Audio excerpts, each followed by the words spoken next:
ఓం శ్రీ సాయిరామ్. శ్రీ సచితానంద సద్గురు సాయినాథ్ మహారాజ్కి జై. శ్రీ షిరిడి సాయిబాబా వారి జీవిత చరిత్ర పారాయణ గ్రంథం శ్రీ సాయి సచరిత్రములోని 9వ అధ్యాయంలోని అంశములు తెలుసుకుందాం.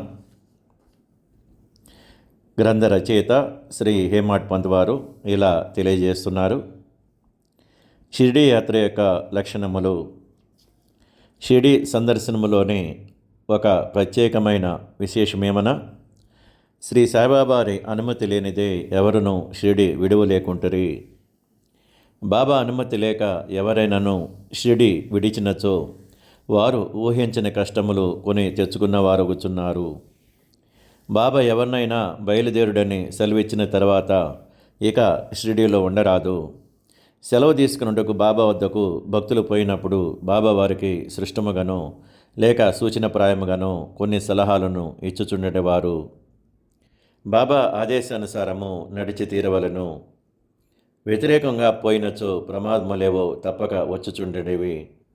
ఈ దిగువ ఉదాహరణలు తెలుసుకుందాము.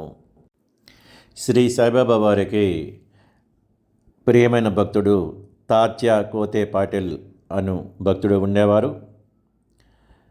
ఒకరోజు తాత్యా కోతే పాటిల్ టాంగాలో కోపరగామలో జరుగు సంతకు బయలుదేరెను. హడావుడిగా ద్వారకామయ్య వద్దకు వచ్చి శ్రీ సాయిబాబా వారికి నమస్కరించి కోపరగామ సంతకు పోవచ్చుంటినని చెప్పాను. బాబా వారు అతనితో, తొందరపడవద్దు, కొంచెం ఆగము, సంత సంగతి అటుండని నువ్వు ఊరు విడిచి అసలు బయటకు ఎక్కడికి పోవలదు అని అనను. సంతకు వెళ్ళవాలనని ఉత్సాహంతో తాత్యా ఆతురతను చూసి కనీసం శ్యామాను ఆయన వెంట తీసుకుపోమని బాబావారు చెప్పినారు.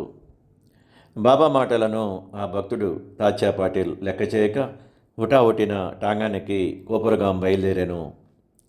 టాంగాకు కట్టిన 2 గురుములలో ఒకటి 300 రూపాయలు ఖరీదు పెట్టి క్రొత్తగా కొన్నది. మికిలి చురుకైనది. షిరిడి వదిలి సావిలి విహీర్ దాటిన వెంటనే అది మికిలి వడిగా పరిగెత్తసాగాను. కొంత దూరం పోయిన పిమ్మట కాలు మడతబడి అది కూలబడెను. తాత్యాకు పెద్ద దెబ్బలేమీ తగలలేదు, కానీ తల్లివల్లే ప్రేమతో బాబా చెప్పిన సలహా జ్ఞప్తికి వచ్చెను. మరొకప్పుడు కూడా ఇటులనే బాబా ఆజ్ఞను వ్యతిరేకించి కొలహారు గ్రామమునకు ప్రయాణమై దారిలో టాంగా ప్రమాదమును గురయ్యాను. బాబా ఆజ్ఞను ధిక్కరించువారు ప్రమాదములో పాల్గొదరనియు, బాబా ఆజ్ఞానుసారము పోవువారు సురక్షితంగా ఉందరనియు భక్తులు గ్రహించినారు. ఓం శ్రీ సారం. ఓం శ్రీ సారం. శ్రీ సచితానంద సద్గురు సాయినాథ్ మహారాజ్కి జై.